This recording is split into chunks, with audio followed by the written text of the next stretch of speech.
Shalom. Shalom. Ya, sangat senang sekali bisa melihat saudara kita bersama-sama menikmati hadirat Tuhan di dalam ibadah pada pagi hari ini. Mari saya undang saudara semua, kita bangkit berdiri, kita akan buka ibadah kita pada hari ini. Pertolongan kita dalam ibadah yang kudus ini adalah datang daripada Tuhan yang menciptakan langit dan bumi dan segala isinya. Dia yang setia memelihara ciptaannya dan tidak pernah meninggalkan perbuatan tangannya dari sekarang sampai selama-lamanya. Bapa, kami mengucap syukur padamu Tuhan, karena hari ini kami melihat Engkau hadir di tengah kami. Kami tahu bahwa Engkau akan bekerja di dalam setiap hati kami masing-masing semua Tuhan.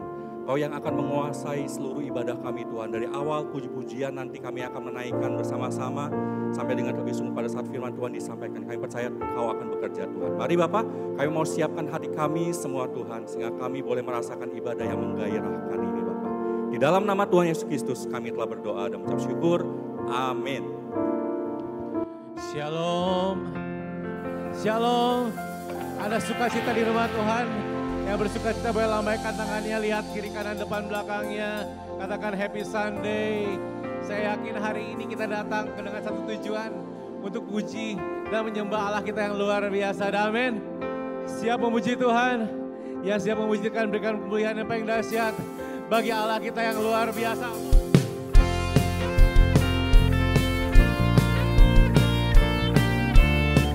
Semuanya sama-sama katakan. Dasar dari yang kuharapkan, bukti dari segala yang tak kulihat. Iman berikan ku kekuatan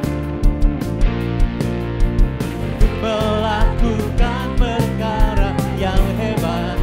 Semuanya katakan. Bersama Roh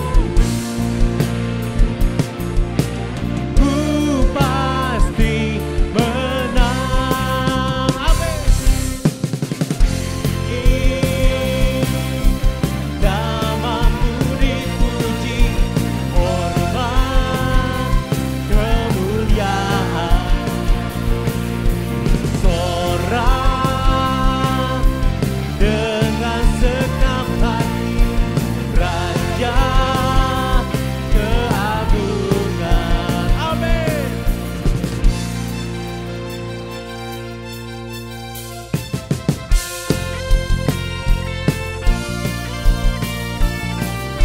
Kita akan katakan, tak kau biarkan pencobaan, tak kau biarkan pencobaan melebihi batas kekuatanku. Kau yang berikan ku kemuliaan, semakin serupa dengan gambaranmu. Semua bersama Rohmu ku pasti menang.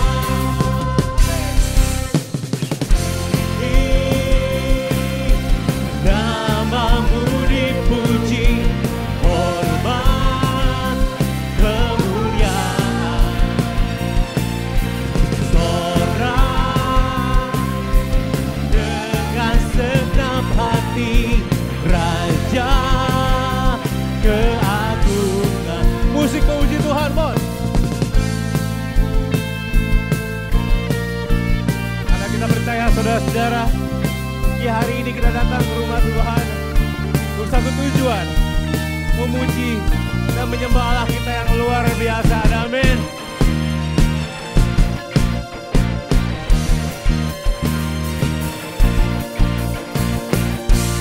Semua sama-sama kita katakan. Tinggi namamu dipuji, hormat, kemuliaan, orang dengan segenap hati, Raja keagungan. Tinggi namamu dipuji, hormat,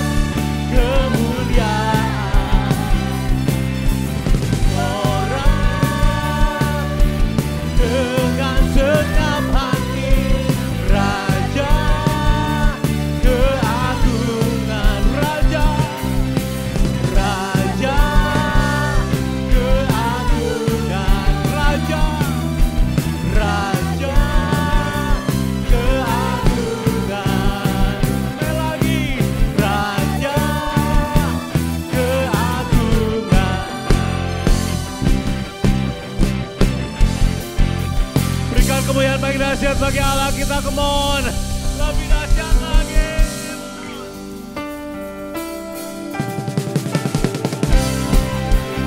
Ada sebuah lagu lama, kita akan nyanyikan lagu ini bersama-sama ya.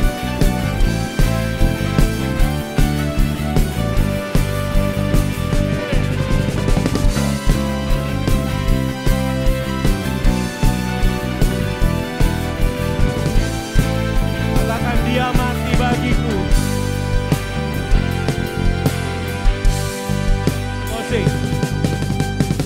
Dia mati bagiku, dia bangkit bagiku, ya Tuhan Allah penyelamatku. Kuasa maut dikalahkan, hidupku dipulihkan, ya Tuhan Allah kehendak. Semua yang katakan. Dia sungguh baik, dia sangat baik. Katakan.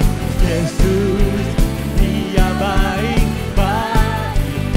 Oh oh oh, dia sungguh baik, dia sangat baik. Yesus, dia baik baik. Yang merasakan kebaikan Tuhan, berikan kemuliaan bagi Tuhan, come on. Dia ada di dalamku, bergerak di hidupku, ya Tuhan Allah kekuatanku. Dia penuhi hatiku dengan kuasa kasih-Nya, ya Tuhan Allah Semuanya katakan. Dia sungguh baik, dia sangat baik. Yesus, dia baik bagiku. Oh oh oh, dia sungguh baik, dia sangat baik. Yesus, dia baik bagiku. Amin. Semua tepuk tangan semua.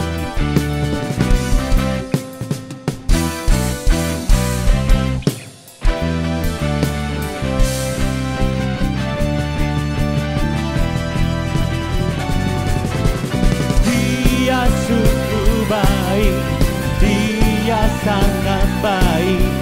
Yesus, dia baik bagiku. Oh oh oh, dia sungguh baik, dia sangat baik. Yesus, dia baik baik. He is so good. He is so good to you. He is so good to me. Jesus is so good to you and me. He is so good to you. He is so good to me. Jesus is so good to you and me. Jesus is so good to you and me. Jesus is so good to you and me. Berikan kemuliaan paling dahsyat semua.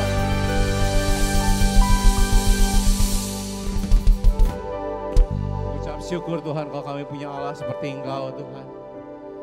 Allah yang sangat baik, teramat baik dalam kehidupan kami Tuhan.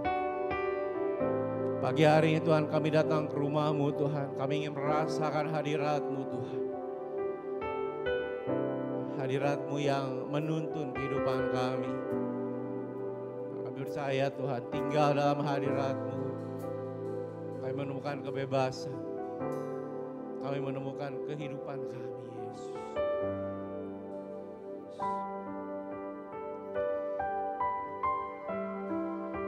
Kami katakan Tuhan karena salib-Mu Tuhan kami hidup Tuhan. Karena salib-Mu Tuhan kami hidup Yesus.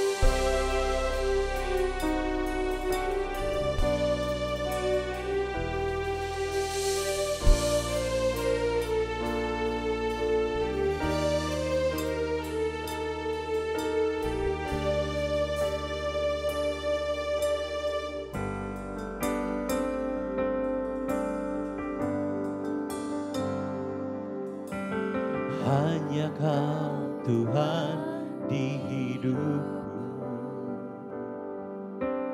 Kau berikan hidup yang baru. Darah-Mu menyucikan, pulihkan hatiku. Ku nyatakan Kaulah segalanya. Engkaulah Tuhan, Engkaulah sumber pengharapan. Kuasa-Mu sanggup menyembuhkan. Jiwaku pun berserah hanya kepadamu. Yesus, Kaulah segalanya. Angkat hatimu, angkat tanganmu, sama-sama kita katakan. Karena salib-Mu ku hidup. Karena salib-Mu ku menang. Engkau yang berkuasa, sanggup untuk melakukan mujizat-Mu. Karena salib-Mu ku hidup. Karena salib-Mu ku menang. Engkau yang berkuasa, sanggup untuk melakukan mujizat-Mu di hidupku. Kita berikan kemuliaan yang paling dahsyat bagi Tuhan kita.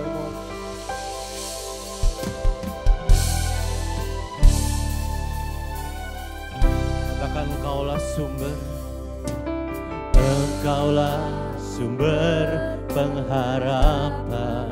Kuasa-Mu Tuhan, Kuasa-Mu sanggup menyembuhkan.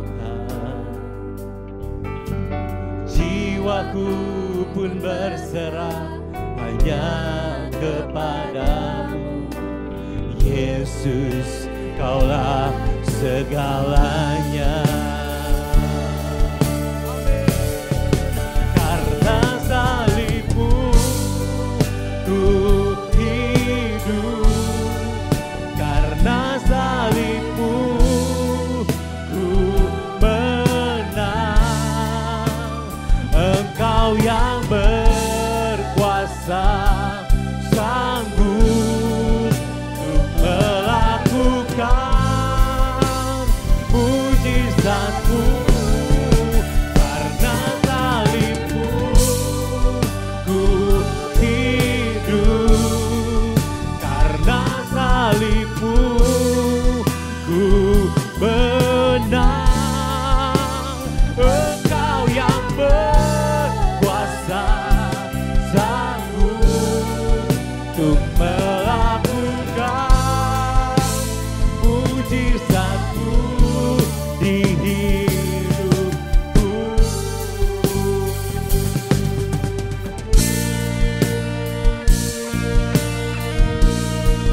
mengucap syukur Tuhan untuk kebaikan-Mu dalam kehidupan kami, Yesus. Dalam setiap hal dalam kehidupan kami, Tuhan.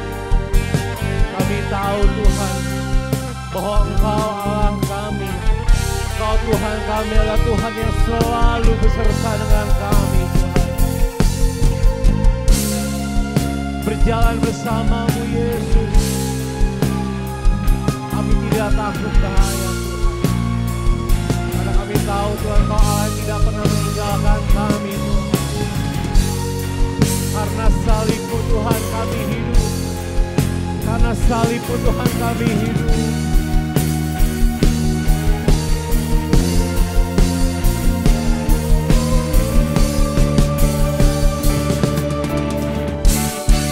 Karena salib-Mu ku hidup. Karena salib-Mu ku menang. Engkau yang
hidup karena salibmu. Oh, semua. Engkau yang berkuasa, sanggup untuk melakukan mujizat-Mu. Karena salibmu, ku hidup. Karena salibmu, ku menang. Engkau yang berkuasa, Sanggup untuk melakukan mujizat-Mu di hidupku.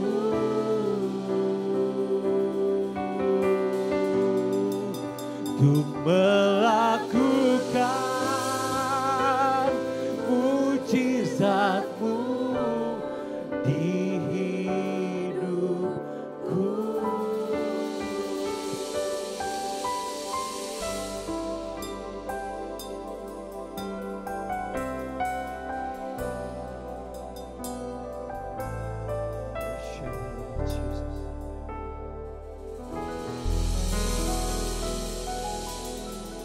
Sekali lagi Tuhan, kami mengucap syukur Tuhan untuk keberadaan kami di rumah Tuhan pada pagi hari ini Tuhan. Kami telah memuji Engkau, kami telah menyembah Engkau. Kalau sebentar Tuhan kami akan memberikan persepuluhan, persembahan dan memberikan persepuluhan Tuhan. Kami rindu Tuhan apa yang kami kembalikan hari ini Tuhan. Bisa memberkati banyak orang, bisa memperluas kerajaan-Mu, memperluas ladang pekerjaan-Mu di tempat ini Tuhan. Kami yakin dan percaya Tuhan, Engkau hadir, Engkau bersukacita bersama dengan kami semua. Di dalam nama Tuhan Yesus, kami berdoa dan mengucap syukur. Dan yang percaya sama-sama katakan, amin. Silakan duduk.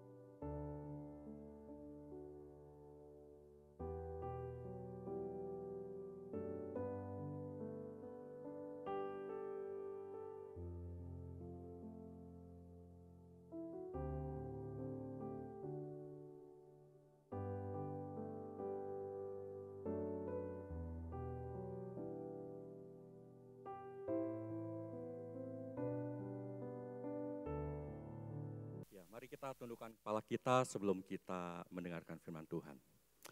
Terima kasih Bapak, kami mengucap syukur karena kami bisa merasakan hadirat Tuhan di tengah-tengah kami Tuhan. Dan kalau saat ini Bapak kami akan mendengarkan akan sedikit kebenaran daripada firman Tuhan ini Tuhan. Mari Engkau yang boleh kuasai hati kami sehingga kami dapat menerima semuanya dan kami boleh menjalani kehidupan kami hari lepas hari bersama dengan Engkau. Terima kasih Bapak, kami mengucap syukur padamu Bapak. Di dalam nama Tuhan Yesus kami berdoa dan mengucap syukur. Amin. Shalom saudara. Ya baru sekitar seminggu yang lalu ya kita boleh bersama-sama mengadakan pesta kemenangan di mana Yesus mengalahkan maut, musuhnya yang paling akhir. Kenapa maut harus dikalahkan saudara? Karena kita semua takut dengan yang namanya kematian. Tapi justru pada saat Yesus bangkit dari kematian, itu yang membuat kita tidak takut lagi dalam menghadapi kematian. Amin saudara. Jadi kalau ada pertanyaan pada saudara pada hari ini, saudara mau hari ini cepat dipanggil pulang ke rumah Bapa atau mau diam di bumi ini? Jawaban saudara apa? Nah ini sebenarnya tidak menjebak saudara ya. Ya tentunya kalau kita sudah mengerti akan anugerah Tuhan, jawaban kita adalah apa? Ya cepat pulang ya, betul nggak? Karena kalau kita cepat pulang ke sana, kita bertemu dengan pencipta kita merasakan ada sukacita yang abadi ya, betul nggak? Karena tujuan kita hidup kan bukan hanya di dalam dunia ini, Tujuan kita hidup adalah bagaimana kita nanti di surga sana, bukan di sini. Amin, saudara. Banyak dari antara kita orang-orang dunia mungkin ya, orang-orang Kristen dunia, atau orang-orang dunia lah saya katakan. Mereka maunya tuh menikmati hidup dalam dunia seolah-olah mereka akan hidup selama-lama dalam dunia. Salah. Kita hidup dalam dunia ini hanya mungkin 80 tahun, 90 tahun kalau masih kuat. Ya, 100 tahun, saudara pernah melihat mungkin ada maco saudara yang hidup 100 tahun ada tapi masih kuat nggak saudara? Bisa nggak naik ontang-anting, roller coaster, bisa nggak? Nggak bisa ya, nggak bisa. Tentunya kita hidup dalam dunia ini hanya sementara saudara. Ya. Nah Yesus itu bangkit, dia mengalahkan maut, musuh yang paling akhir adalah supaya kita tidak takut lagi dalam menghadapi kematian. Nah saat ini saudara kita akan mendengar kisah tentang Ishak. Ya, sebelumnya saya ingin memberikan penjelasan secara singkat tentang kitab Kejadian. Ya, kitab Kejadian ini dalam arti lainnya itu adalah permulaan. Jadi kitab Kejadian ini kalau saudara baca kitab Kejadian itu adalah permulaan segala sesuatu, saudara. Permulaan manusia diciptakan, permulaan keluarga dibentuk, permulaan bangsa dibentuk, ya khususnya bangsa Israel dibentuk, saudara. Jadi semuanya tuh tentang permulaan semua, di mana memiliki korelasi atau hubungan yang sangat erat dengan masa kini. Lalu kemudian kita juga melihat ada sebuah peristiwa moralitas terjadi di dalam kitab Kejadian. Itu pertama kalinya Tuhan menunjukkan ketidaksukaannya dengan apa yang dilakukan oleh penduduk di Sodom dan Gomora, sehingga akhirnya Tuhan mengirimkan apa itu? Api dan belerang. Ya, api dan belerang. Ya, kita melihat itu semua, saudara. Nah, dari kisah Ishak sendiri tentunya kita tahu bahwa Ishak ini salah satu dari 4 bapa leluhur kita. Abraham, Ishak, Yakub, dan Yusuf, saudara. Nah minggu ini, pada hari ini kita akan belajar tentang lahirnya Ishak. Tentang lahirnya Ishak. Mari kita buka bersama di dalam Kejadian 21 ayat yang ke-1 sampai dengan ayat yang kedua. Ya, Kejadian 21 ayat yang ke-1 sampai dengan ayat yang kedua. Saya akan bacakan firman Tuhan ini untuk saudara semua. Firman Tuhan berbunyi demikian. Tuhan memperhatikan Sarah seperti yang difirmankannya dan Tuhan melakukan kepada Sarah seperti yang dijanjikannya. Maka mengandunglah Sarah lalu ia melahirkan seorang anak laki-laki bagi Abraham dalam masa tuanya pada waktu yang telah ditetapkan sesuai dengan firman Allah kepadanya. Saya ulangi. Lalu ia melahirkan seorang anak laki-laki bagi Abraham dalam masa tuanya pada waktu yang telah ditetapkan sesuai dengan firman Allah kepadanya. Ya. Minggu ini saudara kita hanya akan bahas hari ini tentang lahirnya Ishak. Maka kita akan melihat bagaimana proses sehingga Tuhan menepati janjinya, sehingga Tuhan menggenapi janjinya kepada Abraham untuk memberikan Ishak pada masa tuanya, ya. Saudara, mari kita lihat di sini ada sebuah timeline yang saya buat tentang kehidupan Abraham, saudara. Ya, tentang kehidupan Abraham. Nah, kita melihat di sini bahwa pada saat Tuhan memanggil Abram keluar dari tanah kelahirannya, itu sampai dengan Ishak lahir, itu jaraknya itu sekitar 30 tahun. 30 tahun, saudara ya. 30 tahun. Jadi waktunya itu tidak sesingkat yang kita kira, tapi 30 tahun. Ini tentunya kalau kita melihat seperti ini, daripada saudara baca, saudara, ya saya berharap saudara bisa melihat lebih detail seperti itu. Lalu kemudian janji Tuhan yang pertama kepada Abram, itu pada usia 75 tahun, sampai dengan Ishak lahir, itu jaraknya 25 tahun saudara. Ya. Lalu kemudian ada perjanjian dengan jaminan Tuhan sendiri, itu perjanjian dengan jaminan Tuhan sendiri itu pada waktu itu Tuhan suruh untuk Abram tuh menyembelih binatang, suruh bagi 2 kiri kanan. Kemudian pada waktu dia tidur, dia bangun, dia melihat ada bekas Tuhan lewat di situ. Ya, jadi ada api yang terbakar. Itu Tuhan mengambil sumpah atas namanya sendiri. Jadi artinya perjanjian itu artinya apa? Artinya adalah, ini aku yang melakukan perjanjian ini ya. Jadi kalau sampai Tuhan katakan, kalau sampai aku tidak lakukan seperti apa yang aku katakan, aku yang akan menanggung akibatnya. Ya, ini adalah perjanjian dengan jaminan Tuhan sendiri. Lalu kemudian ada perjanjian dengan sunat. Abram melakukan itu. Ya, Abram melakukan itu. Pada saat itu nama Abram menjadi Abraham. Itu pada usia 99 tahun. Ya, Jadi pada waktu dia keluar usia 70, usia 99 tahun. Lalu kemudian dia mengulangi, Tuhan berjanji akan lahirnya Ishak. Nah di bawah ini, saudara, di sini kan ada Abram dan Sarai di Mesir, Sarai dan Hagar kelahiran Ishak dijanjikan, Abraham dan Abimelek. Pada waktu Tuhan berjanji, pertama kali Tuhan berjanji, itu di bawah adalah respon Abram. Apa sih yang terjadi Abram dan Sarai di Mesir? Tentu saudara ingat, Abram minta istrinya untuk berbohong. Karena takut untuk dibunuh ya. Takut dibunuh, kamu jangan bilang istri. Kamu bilang aja adik saya. Jadi kalau misalnya ada yang mau ngawinin kamu, silahkan. Asalkan jangan saya dibunuh. Lalu kemudian, pada waktu perjanjian dengan jaminan Tuhan sendiri, ini Sarai dan Hagar. Apa yang terjadi? Waktu itu Sarai berkata gini, jangan-jangan lahirnya Ishak itu bukan dari rahim gue. Saya ini udah tua, nggak mungkin bisa hamil. Udah nih ada budak, barangkali Tuhan menjawab itu lewat budak. Memang dihampiri budaknya, lahir siapa? Ismail. Lalu kemudian pada waktu perjanjian dengan sunat, kelahiran Ishak dijanjikan lagi. Tuhan berfirman kembali. Jadi dalam kurun waktu 30 tahun Tuhan tuh tidak berdiam diri saudara. Dia tuh berjanji, Abram merespon. Berjanji lagi, Abram merespon. Perjanjian dengan surat, Abram merespon. Pada waktu kelahiran Ishak dijanjikan, apa yang dilakukan oleh Sarah? Dia tertawa. Masa sih? Jadi mungkin dia pikir udah berapa itu? Udah 20 tahun. Lewat dari semenjak awal usia 70 tahun ya masih mungkin lah. Ini udah usia 99 tahun, masa sih? Jadi waktu itu Sarah dia ketawa. Sampai akhirnya ditanya, kamu ketawa? Enggak, iya kamu ketawa. Ngetawain janji Tuhan, masa sih saudara? Lalu kemudian pada waktu janji akan lahirnya Ishak, ada peristiwa Abraham dan Abimelek di dalam Kejadian 20. Di situ apa yang terjadi? Diulangi lagi.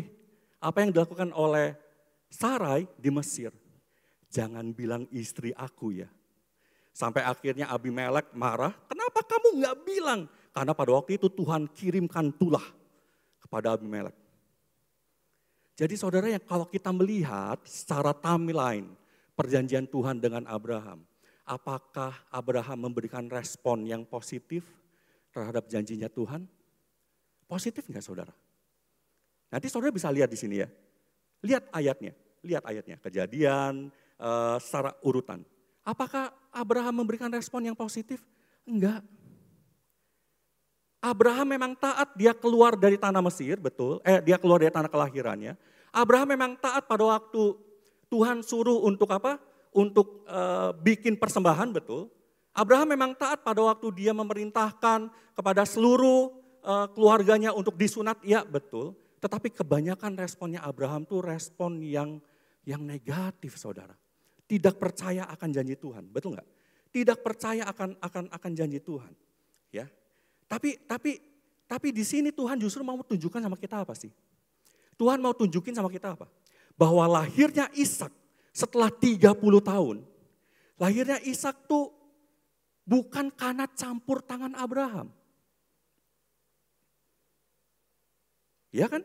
Bukan karena Abraham tuh taat mutlak sama Tuhan. Bukan karena Abraham tuh taat ya kebanyakan taat. Enggak, justru kebanyakan enggak taatnya bukan. Tetapi itu semua karena Tuhan. Karena itu semua adalah karena Tuhan yang kasih perjanjian sama Abraham. Dengan kata lain apa saudara? Dengan kata lain semuanya itu adalah karena anugerah atau karena kasih karunia Tuhan. Betul? Iya kan? Kalau Abraham taat, ya, lalu kemudian dia bikin mezbah persembahan, dia memuji Tuhan selama 30 tahun. Oh ya pasti itu karena Abraham taat maka janji Tuhan diturunkan. Tapi ini Abraham enggak taat. Tapi Ishak lahir, saudara. Sesuai dengan apa yang Tuhan janjikan. Itu semua adalah karena apa? Karena anugerah Tuhan. Nah Roma 4, saudara. Roma 4, ini kitab Roma ini sangat luar biasa tapi kita tidak akan bahas. Sebenarnya sangat bagus sekali kalau dibahas ayat per ayat ya. Tapi saya hanya akan ambil sedikit tidak akan keluar dari konteksnya saudara. Di dalam Roma 4 ayat yang ke-1 dikatakan begini. Roma 4 ayat 1. Ini Paulus katakan tentang Abraham. Dia katakan begini. Jadi apakah akan kita katakan tentang Abraham bapa leluhur jasmani kita? Ayat yang kedua.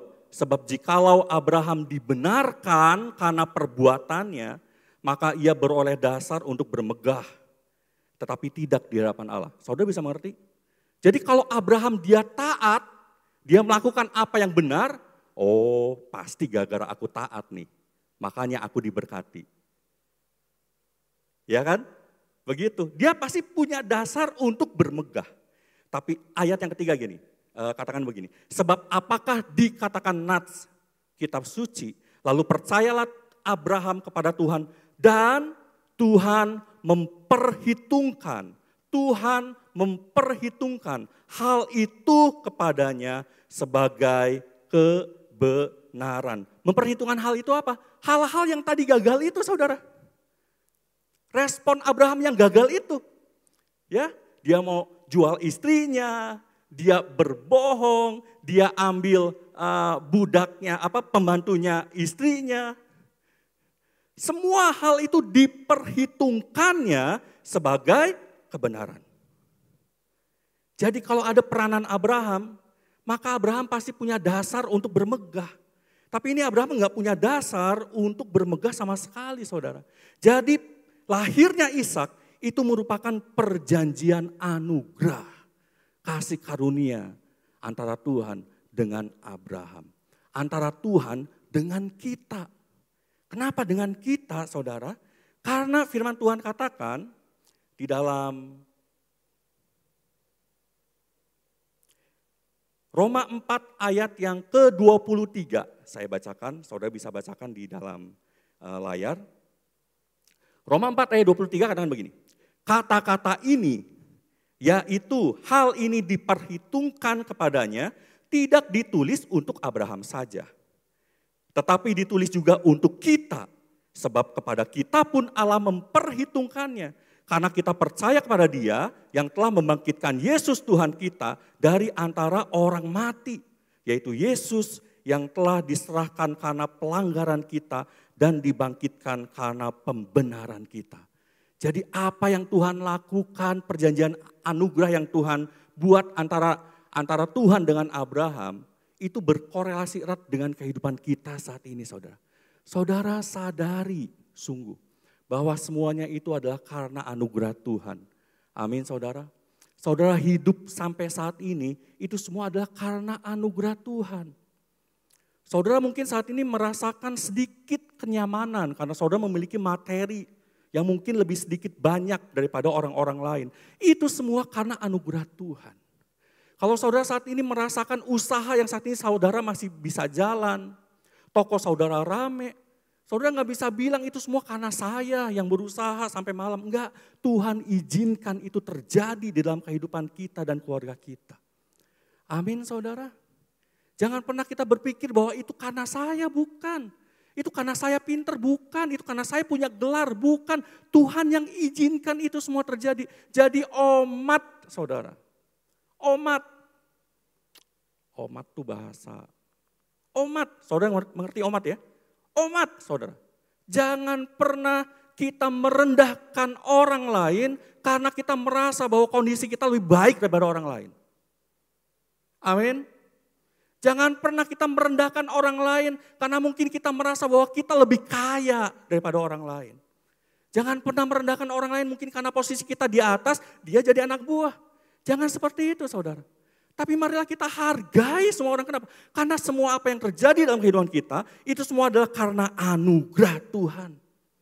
Tuhan yang izinkan. Bahkan kalau saat ini saudara ada yang mengalami hal-hal yang buruk terjadi, saudara mengalami pergumulan, saya mau katakan bahwa Tuhan izinkan itu terjadi, betul enggak? Betul kan? Saudara mengalami pergumulan saat ini ada pasti. Saudara mungkin mengalami permasalahan dalam ekonomi, ada. Saudara mengalami pergumulan di dalam lingkungan keluarga saudara, ada. Tuhan izinkan itu terjadi kan? Karena kalau kita melihat dari apa yang diperlihatkan secara timeline antara Tuhan dengan Abraham, ya kita lihat pada waktu Raja Mesir mau nyamperin istrinya Abraham, Tuhan tidak izinkan. Betul nggak? Pada waktu Abimelek mau ambil Sarah sebagai istrinya, Tuhan tidak izinkan. Tuhan kirimkan tulah. Ya, jadi kalau saat ini kita mengalami permasalahan, itu berarti Tuhan izinkan. Itu semua juga adalah anugerah Tuhan. Anugerah buat apa, Pak? Oh, saya mengalami permasalahan buat apa? Supaya kita dapat mengalami Tuhan lebih dalam. Loh, tujuannya apa mengalami Tuhan lebih dalam? Tujuannya adalah supaya pada waktu kita mengalami kesusahan, kita bisa merasakan sukacita yang sejati yang dicari oleh orang-orang lain. Saudara tahu bahwa kekayaan yang sejati itu bukan pada waktu kita mengalami kelimpahan secara materi. Tapi kekayaan yang sejati itu adalah pada waktu kita sedang mengalami pergumulan, tetapi saudara masih bisa bersukacita. Jadi sumber sukacita kita itu bukan orang. Sumber sukacita kita itu bukan karena kita masih punya simpenan. Bukan karena kita tuh masih punya materi yang berlimpah. Kita bersukacita, bersyukur ya kita masih punya rumah, kita masih punya simpanan. Bukan saudara. Tapi waktu semuanya nggak ada, kita tetap bersukacita. Itulah kekayaan yang sejati. Amin saudara. Jadi anugerah Tuhan kalau saat ini kita mengalami pergumulan dan permasalahan. Karena Tuhan izinkan terjadi supaya apa? Supaya kita dapat mengenal Dia secara utuh. Amin saudara. Jadi semuanya itu adalah karena anugerah Tuhan. Dan yang kedua saudara, saya ingin tanya sama saudara. Kalau kita melihat di dalam timeline-nya Ishak lahir. Saudara tahu nggak posisi kita tuh sebenarnya saat ini ada di mana? Kalau seumpamanya dianalogikan, ya Abraham sebelum Ishak lahir dengan Abraham sesudah Ishak lahir. Nah, ini sebelum Ishak lahir nih, Abraham di sini. Waktu Abraham sebelum Ishak lahir, Tuhan berjanji, responnya gagal. Tuhan janji lagi, responnya gagal. Tuhan bikin janji lagi, ngebohong.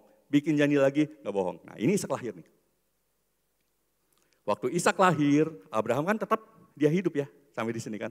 Nah dia hidup. Nah saya mau tanya posisi kita itu ada di sini sebelum Ishak lahir atau sesudah Ishak lahir. Atau saya mau katakan, posisi saudara itu apakah sebelum anugerah itu dicurahkan atau sesudah anugerah kasih karunia itu dicurahkan?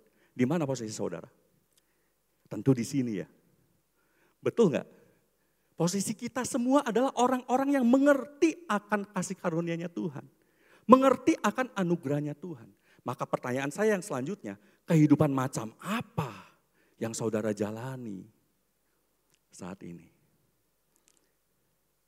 Banyak orang salah pikirnya begini, dia sebenarnya di posisi begini, dia ngerti anugerahnya Tuhan, tetapi kehidupannya itu seperti Abraham sebelum dia tahu, sebelum Ishak lahir. Ya, jadi tidak menunjukkan ini buat bohong, buat hal-hal yang enggak benar. Begitu ya, buat hal-hal yang enggak benar. Nah pertanyaan saya, kalau kita tahu bahwa posisi kita adalah setelah anugerah itu dicurahkan, maka kehidupan macam apa yang kita jalani saudara? Mari kita buka Roma 6. Ayat yang ke-1, ini kalau saudara baca Roma 4, 5, 6, 7 itu tuh kayak narasi saudara, nyambung ya satu dengan yang lain. Roma 6 ayat yang ke-1 dan ayat yang kedua. Saya bacakan lagi ya kepada saudara. Roma 6 ayat yang ke-1 sampai dengan ayat yang kedua, firman Tuhan berbunyi demikian. Jika demikian, apakah yang hendak kita katakan? Bolehkah kita bertekun dalam dosa supaya semakin bertambah kasih karunia itu? Boleh enggak saudara? Ayat yang kedua, Paulus katakan apa? Sekali-kali tidak. Bukankah kita telah mati bagi dosa? Bagaimanakah kita masih dapat hidup di dalamnya? Ayat yang ke-12, loncat ayat 12, katakan begini. Sebab itu hendaklah dosa jangan berkuasa lagi di dalam tubuhmu yang fana, supaya kamu jangan lagi menuruti keinginannya.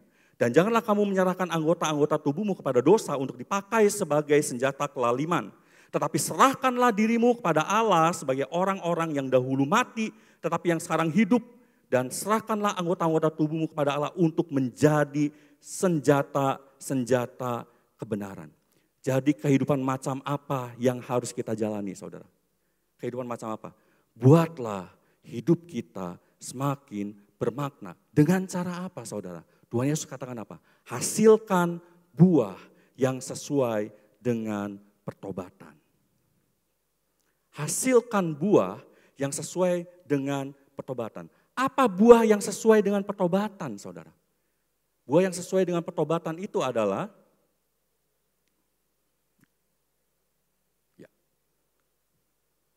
masih gelap. Nah, hidup yang dipenuhi oleh anugerah Tuhan itu adalah merupakan hidup yang memberi, saudara.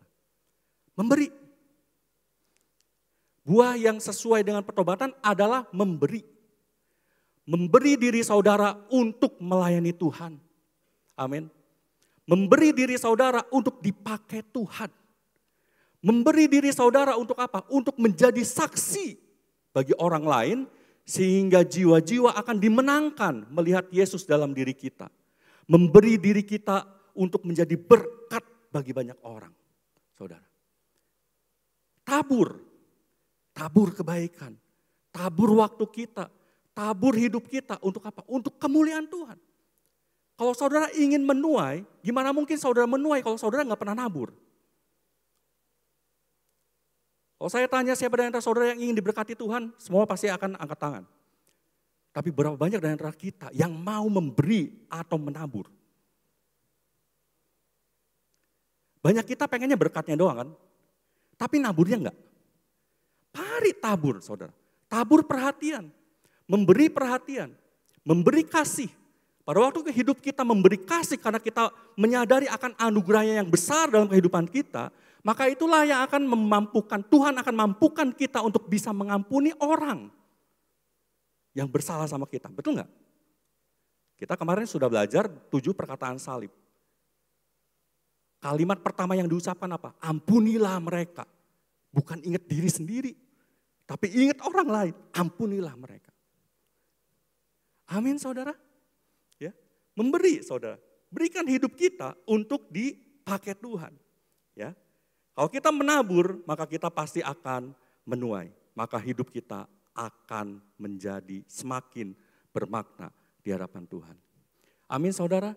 Karena hidup kita ini adalah anugerah, sekali lagi. Hidup kita ini adalah anugerah. Saya akan minta waktu sedikit, saudara, untuk saya berbicara tentang ladang misi yang kita punya. Ini kebetulan minggu pertama di bulan Diakonia, jadi sebenarnya saya diberikan kesempatan pasti oleh Bapak Gembala dan oleh yang lain ya, saya diberikan waktu sampai dengan 3-5 jam untuk saya berbicara tentang ladang misi, saudara. Tapi saya tidak akan pergunakan waktu sebanyak itu. Ya. Saudara tahu bahwa ladang misi, Gereja Rehobot itu adalah apa? Sekolah. Kita punya sekolah, saudara. Sekolah Rehobot itu adalah ladang misi dari Gereja Rehobot Jemaat Dewi Sartika. Bukan ladang bisnis. Kalau ladang bisnis yang kita omongin itu masalah apa? Masalah uang. Tapi ini adalah ladang misi. Kalau ladang misi berarti arah pembicaranya kemana? Ke jiwa-jiwa, saudara. Betul? Ke jiwa-jiwa. Ya, kita punya ladang misi saat ini. Dan mungkin banyak dari antara saudara yang dulu-dulu mungkin, ya, kita kan selalu pernah berkata, aduh saya begitu melihat ada seorang misionaris datang ya ke satu gereja, mungkin di Gereja Rehobot dulu-dulu pernah begitu ya. Dan mungkin saudara pernah melihat itu di gereja lain, ada seorang misionaris datang, dia punya pelayanan ladang misi di Papua, saudara tergerak, saudara menabur ke sana, ke Papua. Enggak apa-apa, bukan saya mau menyalahkan, bukan ya. Tapi saya hanya ingin cerita. Waktu saudara tabur ke sana, sekian saudara tabur. Sebenarnya waktu saudara menabur ladang misi, yang saudara harapkan apa? Cuan, keuntungan dari uang yang saudara tabur, itu bukan. Saudara menabur ladang misi, saya kasih nih sekian. Tujuannya apa saudara? Supaya Tuhan berkati balik 2-3 kali lipat dari uang saudara. Seperti itu enggak? Seperti itu enggak? Enggak dong. Enggak, ya kan? Yang saudara harapkan waktu saudara menabur adalah apa? Supaya pelayanan di sana bisa berkembang Tuhan. dan jiwa-jiwa bisa dimenangkan. Betul ya? Itu harapannya. Tapi saudara, waktu saudara nabur ke sana, saudara nggak bisa lihat ladang misinya kan. Waktu saudara berkata, saya mau ikutan dong ke sana. Oh boleh Pak, nggak apa-apa, yuk mari kita ikutan ke sana. Nanti Bapak akan naik perahu 5 jam, setelah itu Bapak harus jalan kaki 10 jam. Waktu saudara diceritakan seperti itu, sampai ke lokasi misinya seperti itu, kebanyakan kita, oke. Ya umur saya udah 50-60 ini dengkul udah agak-agak masalah ini Pak. Kalau saya dengkulnya udah kayak gini gimana? Oh ya ini pasti akan repot Pak. Nggak mungkin 10 jam. Kalau 10 jam jalan kaki itu udah jarak yang paling cepat. Ya kemungkinan bisa 2-3 hari Bapak di dalam perjalanan. Mungkin saudara akan berpikir, ya udah daripada saya nyusahin, ya udah deh aku kasih aja. Ya silakan saya cuma titip doa aja. Betul nggak? Seperti itu kan. Saudara mau lihat saudara susah.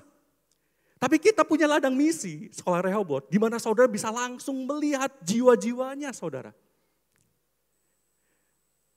Berapa hari yang lalu saya melihat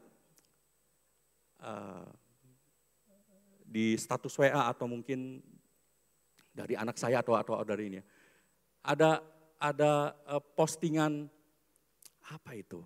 Foto saudara, intergenerasi. Ya, ada postingan foto seperti itu. Lalu kemudian ada juga postingan foto, ada orang pakai baju biru-biru seperti baju servis itu ya, pakai baju biru-biru. Seperti kamu itu bajunya ya yang di atas ya. Oke, biru ya. Lalu kemudian foto bareng-bareng. Nah, saudara kalau saudara melihat di situ, ya, itu ada banyak sekali jiwa, ada sekian banyak jiwa-jiwa dari Sekolah Rehobot yang sudah melayani Tuhan. Ini yang pegang kamera di atas itu ada Yogi. Yogi kalau saudara yang di balkon di atas, saudara bisa melihat, itu Cynthia yang pegang. Cynthia itu anak apa? Anak dari Sekolah Rehobot saudara. Ada yang udah jadi WL, jadi singer, ada yang sudah main musik. Ya, itu banyak sekali dari Sekolah Rehobot yang melayani. Itu salah satu tujuannya saudara. Jadi salah satu kebanggaannya kita, itu adalah jiwa-jiwa mereka bisa melayani Tuhan dengan sungguh-sungguh. Amin saudara. Ya, kontribusi dari gereja gimana? Wih banyak saudara. Departemen musik, Pak David ya, David Blur, dia yang melatih ekskul saudara. Supaya apa? Supaya orang-orang diajari. Jadi waktu mereka kembali ke gerejanya, mereka udah siap untuk melayani Tuhan. Daniel Gatot, saudara, dia bikin apa? Bikin komsel di SMA. Di TK ada Ibu Yani, saudara, dia mengajar di situ. Di SD ada Ibu Gembala yang menjadi kepala sekolahnya di situ, saudara. Ya. Jadi kalau saudara mau datang melihat-lihat, saudara silakan bisa datang lalu kemudian tanya apapun.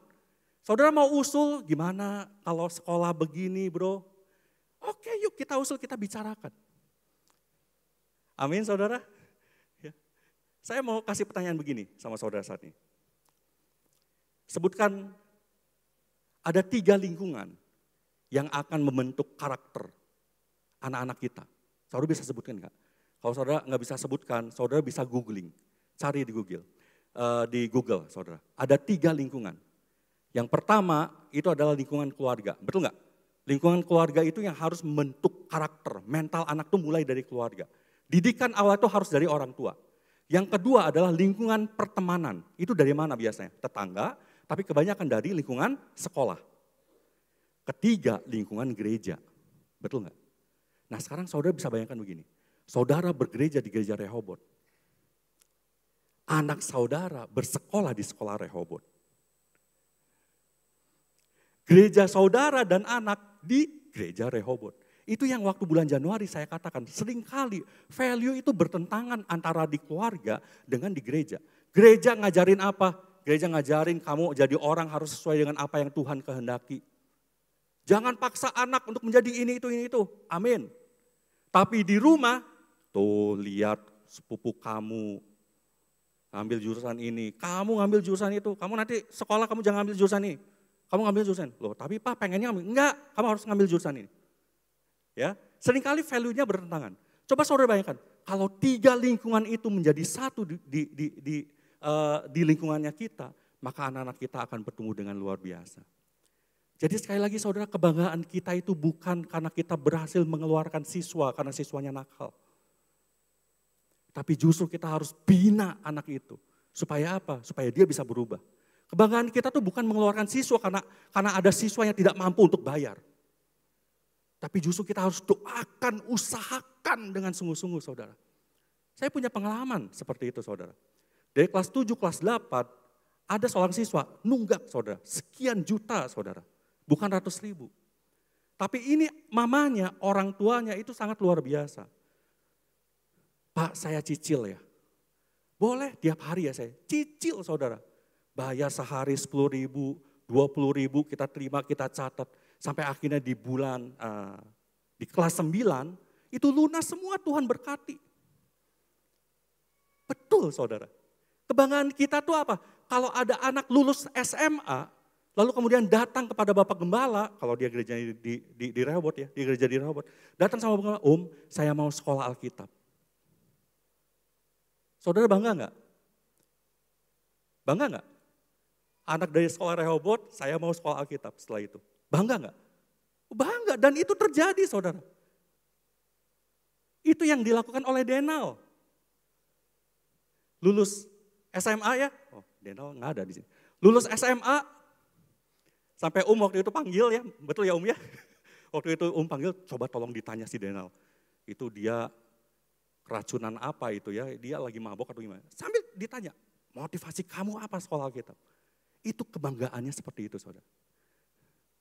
Amin saudara. Jadi ini karena ini bulan misi, jadi ini bulan misi, saya ingin mengajak saudara semua untuk mari kita memberikan hidup kita dengan memberi. Saya bukan mau katakan bahwa harus memberi, enggak bukan. Tapi memberi. Berikan diri saudara untuk melayani Tuhan. Berikan diri saudara untuk dipakai Tuhan. Amin. Kalau saudara ingin memberi untuk ladang misi, saudara bisa memberi untuk sekolah Rehoboth, betul.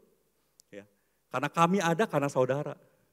Kami ada karena saudara. Ladang misi di mana-mana, enggak ada yang cuan saudara. Ladang misi di mana-mana, non-profit. Saudara bisa katakan mau sekolah apapun juga yang sekolah swasta, nggak ada yang profit. Saudara mau katakan gimana kalau misalkan karena misalnya ini, ini kalau ada sekolah misalnya tidak menguntungkan kita tutup satu gimana? Saudara lakukan itu saudaraku untuk izin instansi ke pemerintah itu bisa bertahun-tahun, susahnya setengah mati. Kita udah dapat izin saudara mau tutup, nggak bisa. Amin, mari kita terlibat bersama-sama. Jadi saudara, kalau kita menyadari bahwa hidup kita ini dipenuhi dengan anugerah Tuhan, marilah kita memberi hidup kita, pakailah hidup kita untuk memberi. Amin saudara, pakai hidup kita untuk memberi.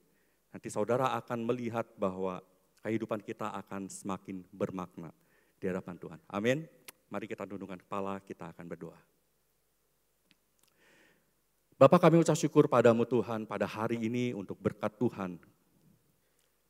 Kami boleh mendengarkan firman Tuhan, kami juga boleh mendengarkan sedikit penjelasan Tuhan tentang ladang misi Bapak dari sekolah Rehoboth ini Bapak. Kami tahu bahwa kami ada itu karena Tuhan yang punya inisiatif, Tuhan yang izinkan untuk terjadi. Tidak ada campur tangan manusia yang memiliki motivasi apapun supaya sekolah ini bisa didirikan. Ya, kami ingat sekali pada waktu itu Tuhan Engkau katakan melalui Bapak Gembala Sidang pada waktu itu. Bahwa jiwa-jiwa harus dipelihara, orang tua dan anak-anak harus dipelihara. Sehingga akhirnya sekolah ini bisa berdiri saudara. Bapak, kami mau berjalan Tuhan dan biarlah hidup kami Tuhan dipakai oleh Tuhan. Untuk kami dapat dipakai Tuhan bagi kemuliaan Tuhan. Kami adalah orang-orang yang tidak layak, tidak pantas sampai saat ini Bapak. Kami boleh memperoleh segala sesuatu dalam kehidupan kami saat ini Tuhan. Itu semua adalah karena anugerah Tuhan. Tuhan yang izinkan terjadi dalam kehidupan kami Tuhan. Maka itu Tuhan, kami mau Tuhan Kau pakai kami Tuhan dengan sungguh-sungguh. Terima kasih Bapak, kami ucap syukur padamu Tuhan. Tanamkan firman Tuhan ini dalam kehidupan kami masing-masing semua. Sehingga pada saat kami mengalami pergumulan seperti apa yang tadi telah dikatakan sebelumnya Tuhan. Kami dapat mengalami di mana Tuhan sendiri yang akan bekerja dalam kehidupan kami. Dan kami dapat mengalami anugerah Tuhan yang melimpah itu dalam kehidupan kami Tuhan. Sehingga kami dapat mengalami sukacita yang kekal. Sekalipun pergumulan, permasalahan terjadi, tapi kami dapat merasakan bahwa Engkau ada pada kami Tuhan. Terima kasih Bapa, kami ucap syukur padamu Bapa. Di dalam nama Tuhan Yesus, kami telah berdoa dan mengucap syukur. Amin.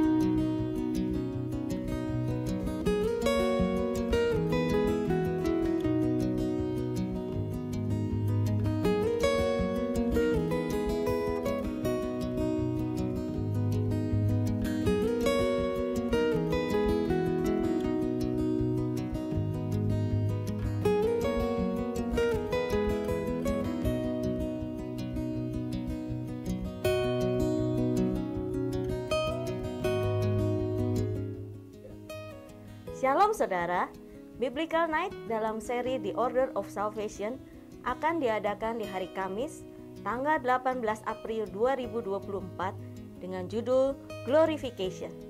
Seri keempat merupakan tahap terakhir dari pelajaran urutan keselamatan.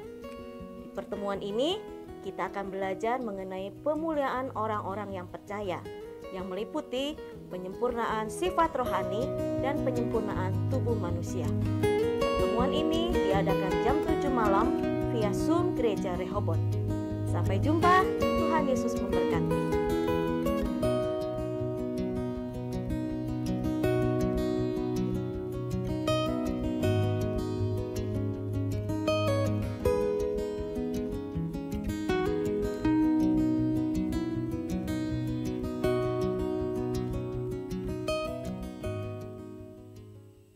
Tapi percayalah apa yang dilakukan, yang ditabur oleh Bapak dan Ibu guru kalian selama kalian bersekolah, diajarin agama, diajarin nilai-nilai prinsip-prinsip Kristiani. Percayalah itu nanti akan tertanam di dalam kehidupan kamu. Dan satu kali saya percaya, dari tempat ini saya percaya, dan pasti ini akan diimani juga ya oleh Bapak dan Ibu ya di tempat ini ya.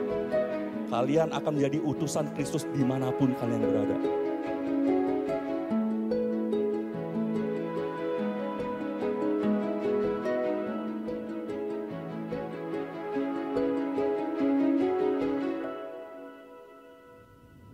Saya undang kamu, gak usah malu-malu. Silakan maju ke depan. Kamu yang dengan sepenuh hati mau memperbaharui komitmen kamu. Kamu yang dengan sepenuh hati mau menyerahkan anggota-anggota tubuh kamu untuk melakukan kebenaran. Kamu yang memang memiliki keinginan tapi kamu berpikir kamu gak sanggup untuk itu. Dan kamu sedang meminta pertolongan yang daripada Roh Kudus. Saya undang kamu untuk maju ke depan.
Sekolah Rehoboth, ladang misi kita bersama.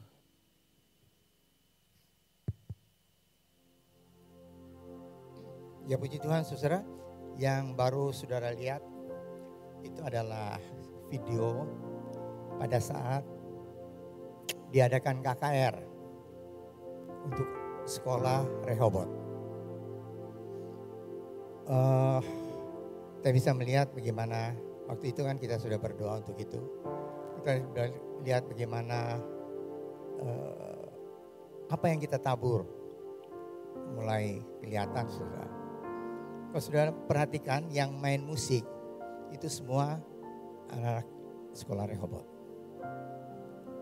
Kita nggak usah ngebon pemain musik dari tempat lain.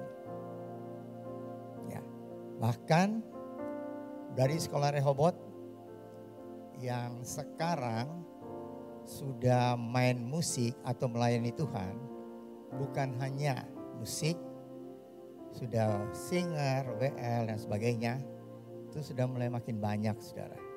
Kita mengucap syukur. Dan kalau tadi kita lihat ada doa untuk tantangan untuk mau melayani Tuhan, terima Tuhan dan melayani Tuhan. Ternyata yang maju itu bukan cuma 1-2 orang, saudara. Dan mari kita doakan terus supaya apa yang kita tabur melalui dana misi di ladang misi atau sekolah, maka kita bisa melihat sendiri apa yang Tuhan lakukan di dalam pekerjaan Tuhan, khususnya di sekolah Kristen Rehoboth, puji Tuhan. Dan untuk dana misi yang kita selalu lakukan dalam bulan April, yang kita sebut dana diakonia, tentu sebagian besar saudara tahu sejarahnya. Kenapa pakai diakonia? Ya. Dan kenapa nggak dari dulu aja ladang misi? Untuk misi, gitu ya. Ya kira-kira saudara, diakonia sebenarnya satu dana yang dikhususkan untuk misi. Dan seperti saudara tahu, tahun-tahun pertama uang dari bulan April, yaitu dana diakonia, kita berikan ke Kalimantan untuk menangkan suku Dayak. Kita ke Maluku untuk suku-suku yang di sana yang kita tahu meskipun Kristen itu opok-opoknya lebih kuat daripada percaya Tuhan. Kita tahu semua. Kita sebarkan ke tempat-tempat yang ada gempa dan sebagainya. Dan tentu kalau kita sebarkan ke sana seperti tadi dikatakan oleh Bapak Timotius, kita berikan ke daerah Kalimantan atau Dayak, Kalimantan Selatan kah, Kalimantan Timur kah, Kalimantan Barat, selalu kan kita minta laporan. Ya. Laporan itu bisa 1 bulan datangnya, bisa 2 bulan atau setengah tahun. Dipakai apa uang itu? Dan kalau kita sekarang, gak jauh-jauh saudara, ladang misi kita adalah sekolah Rehoboth. Yang langsung kita bisa melihat hasil daripada ladang misi ini, di mana banyak anak-anak yang tadinya belum mengenal Tuhan, mereka percaya pada Tuhan, keluarganya dimenangkan, bahkan mereka melayani Tuhan. Kita mengucap syukur. Dan kita berdoa supaya makin banyak jiwa yang dimenangkan untuk Tuhan. Karena kita tahu 1 jiwa bertobat, seluruh isi surga bersorak-sorai. Puji Tuhan. Jadi saudara, bulan diakonia untuk ladang misi ini hanya bulan April. Bulan April. Ya. Mari kita bersama-sama menangkan jiwa untuk kerajaan surga melalui dana diakonia ini. Puji Tuhan. Saudara, kedua, seperti saudara tahu, 40 hari setelah Tuhan lahir, Tuhan bangkit. itu adalah satu hari raya Kristen Tuhan naik ke surga. Itu terjadi pada hari Kamis. Pada hari Kamis. Nah, setelah itu kita mempunyai satu kebiasaan yang baik di Gereja Rehoboth adalah kita bersama-sama bersatu di dalam doa rantai. Mulai tanggal 9 Mei, yaitu kenaikan Tuhan ke surga, sampai tanggal 19 Mei, hari Pentakosta. 10 hari kita berdoa bersama-sama. Tiap saudara bisa mengambil doa saudara, jam doa saudara setengah jam. Dan saudara bisa mulai pikir dari sekarang jam-jam apa yang saudara ambil. Dan kalau saudara ambil formulir yang demikian di depan, saudara bisa isi, dan kalau saudara sudah memutuskan jam berapa dan apa yang sudah isi, saudara bisa serahkan kepada ketua KU2, ya, ketua KU2, yaitu Bapak Dedi Sambas dan pengurusnya. Baik saudara, saya kira cukup sekian pengumuman. Terima kasih untuk perhatian saudara. Kita akan berdiri bersama-sama, kita akan tutup ibadah kita pagi hari ini dengan doa. Mari kita berdoa. Bapa kami dalam surga, terima kasih Tuhan untuk berkat Tuhan bagi kami semua. Terima kasih Engkau sudah memimpin seluruh kebaktian ini dari awal hingga selesai dengan berkat Tuhan. Terima kasih Tuhan, Engkau tidak pernah meninggalkan kami semua. Engkau telah memberikan kesempatan bagi kami untuk kami mengutamakan Tuhan, mulai dengan beribadah terlebih dahulu. Setelah itu kami melakukan semua kegiatan kami dengan berlibur atau segala sesuatu yang kami akan lakukan. Engkau berkati kami semua yang hadir pada kebaktian ini, berkati dan berkat-Mu dari surga. Tuhan juga memimpin saudara-saudara kami yang mungkin mempunyai rencana untuk keluar kota setelah ini. Tuhan tolong dalam perjalanan pergi pulang, Tuhan tolong berikan sukacita dalam menikmati masa libur dengan tubuh yang sehat, dengan sukacita dari surga. Yang kami boleh pulang kembali ke Bandung dengan pertolongan Tuhan. Terima kasih Bapak.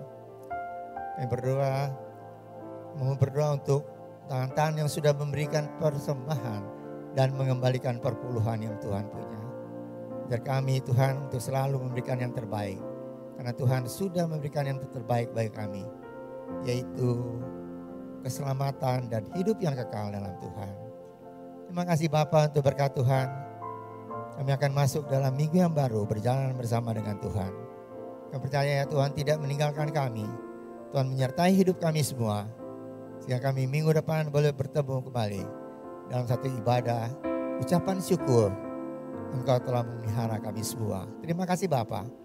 Percaya Tuhan Kau sudah mendengar doa kami dan ucapan syukur kami ini. Kami naikkan dalam nama Tuhan Yesus Kristus yang menjadi juru selamat kami yang hidup. Saudara yang dikasih oleh Tuhan, angkatlah tangan saudara untuk menerima berkat Allah. Arahkan hati saudara kepada Tuhan dan hadiratnya. Maka berkat Allah memenuhi hidup saudara. Berkat Allah memenuhi keluarga saudara. Berkat Allah memenuhi kesehatan saudara. Berkat Allah memenuhi pekerjaan saudara. Dan jadi dalam berkat dimanapun saudara berada.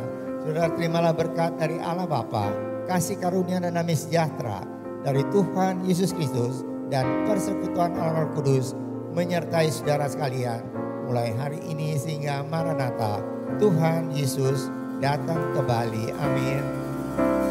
Bapa, terima kasih. Bapa, terima kasih.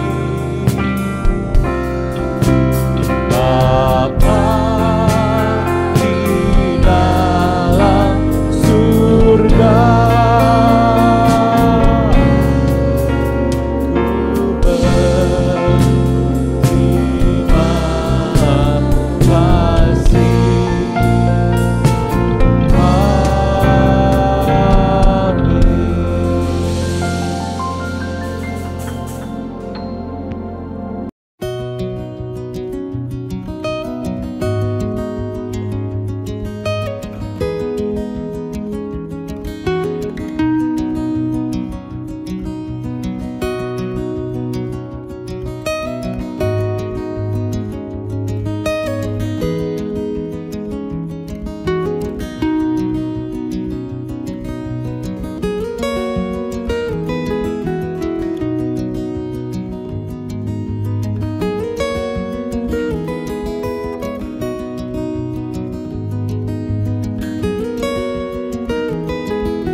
Shalom saudara, Biblical Night dalam seri The Order of Salvation akan diadakan di hari Kamis, tanggal 18 April 2024 dengan judul Glorification.